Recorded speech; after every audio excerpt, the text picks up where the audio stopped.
Esta universidad se crea con el modelo de Bolonia, y es un modelo donde el estudio principal, las materias principales eran justamente las jurídicas. Y en el edificio donde estamos hay prueba de ello.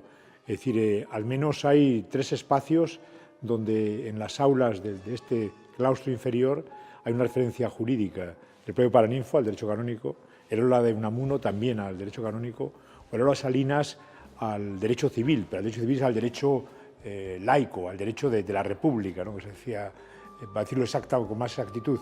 Y aparte de ello hay 2 referencias jurídicas añadidas en este espacio, es decir, el aula de Dorado Montero, el aula de Francisco de Vitoria. Francisco de Vitoria es clave para entender el derecho internacional, es clave para entender el derecho de gentes, ¿no?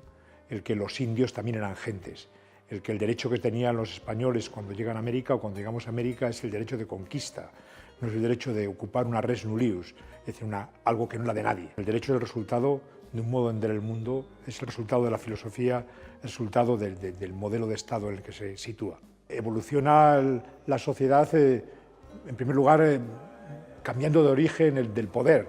Es decir, históricamente el poder venía de la divinidad, el rey lo era por delegación divina, y eso marca toda una época que llega en nuestro caso hasta final del XVIII.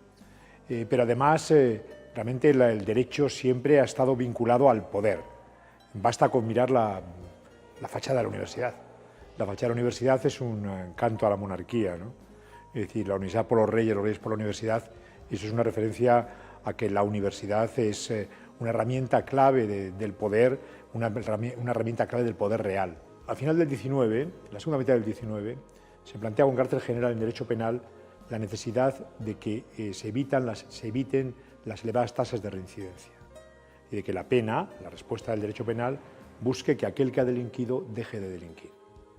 Eso, que hoy le llamamos resocialización o prevención especial de modo técnico, tiene 2 vertientes, o históricamente tenía 2 vertientes. Uno, aquellos que defendían que había delincuentes o personas que delinquían que no eran recuperables, había que eliminarlos, es decir, con penas de larguísima duración o incluso con la pena capital. Mientras que el otro bloque, es decir, aquellos que eran resocializables, había que hacerlo, había que llevarlo a cabo.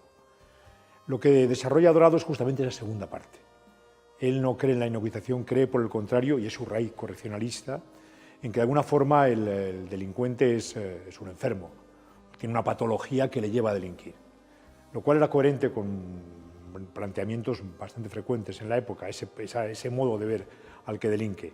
Y él sobre ello, sobre ese ámbito, actúa y entiende que el derecho penal debe ser un modo de un tratamiento médico que lleve a sanar a aquel que ha delinquido. Es el correccionalismo, ¿no? Es la corrección de aquel que por razones sociales o por razones familiares o por razones personales incluso está abocado al delito. Dorado Montero es un catedrático de Derecho Penal que está en el cambio de siglo, del XIX al XX. Justamente el año próximo será el centenario de su fallecimiento. Él era natural de Navacarros, cerca de Béjar. Él se forma allí, luego en Salamanca, donde es colegial del San Bartolomé. Después está en Madrid, en relación con personas claves de la dirección libre de enseñanza, y de ahí pasa a Bolonia, y de Bolonia retorna a España, donde obtiene la cátedra de Derecho Procesal de Granada, que permuta, entonces se podía, con la cátedra de Penal de Salamanca, donde se incorpora, creo recordar, en 1893.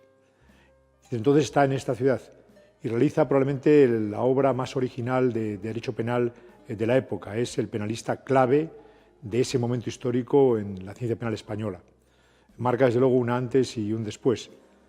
Yo creo que a Dorado hay que situarle también, como a todos, en el tiempo y en el espacio. Es decir, él regresa de Italia sin creer en la libertad del hombre, que era lo que los positivistas decían que no se podía demostrar. Es decir, no se puede demostrar que el hombre sea libre, más aún, realmente vas a demostrar lo contrario. Y él, cuando llega aquí, empieza a explicar sus teorías, donde cuestiona ese ámbito de la libertad, bueno, pues en una Salamanca de final del XIX, que era, es decir, profundamente confesional, por decirlo con palabras técnicas, pues le plantea motivos que le llevan incluso a una amenaza de excomunión por parte del padre Cámara, que era el obispo en aquel momento. El origen de la soberanía hasta un determinado momento era la divinidad. El que pasa a estar en el pueblo, eso tiene una referencia, un modelo de sociedad distinto.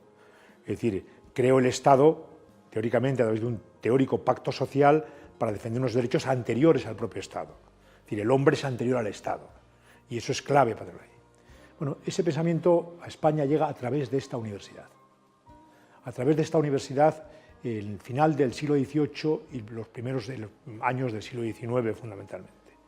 Esa creencia en un modo de sociedad, en un modo liberal de ver la sociedad, es algo que marca un bloque de la historia del XIX y que marca un bloque de nuestra realidad y que reposa sin duda sobre creer que el hombre tiene derechos y que los derechos deben ser antepuestos a la propia actuación del Estado, es un límite al poder del Estado.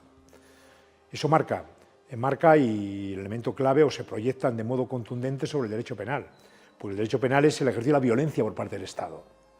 Es decir, el que a alguien le priven de la libertad, de la vida o de su salud, según la época, han ido variando el contenido de las penas, el que lo haga el Estado en nombre de las víctimas o en nombre de aquello que quiere proteger, tiene como límite propiamente justamente los derechos de aquellos que han creado o que han constituido el teórico pacto social. Y yo creo que eso es clave en Ramón Salas, clave en su traducción que hace Laura de Beccaria, clave en Jeremías Benzan, clave después en Dorado, clave después en Antón Oneca, y todo ello marca una línea de pensamiento que se vincula históricamente con lo que se llamó la Escuela de Salamanca, que es más amplia. La Escuela de Salamanca no es solo penal, pero yo decía antes que el penal es un resultado de un modo de ver el derecho en general, es un modo de ver la sociedad, y eso marca unas líneas vinculadas a Vitoria y vinculadas a los habitantes integrantes de esa escuela.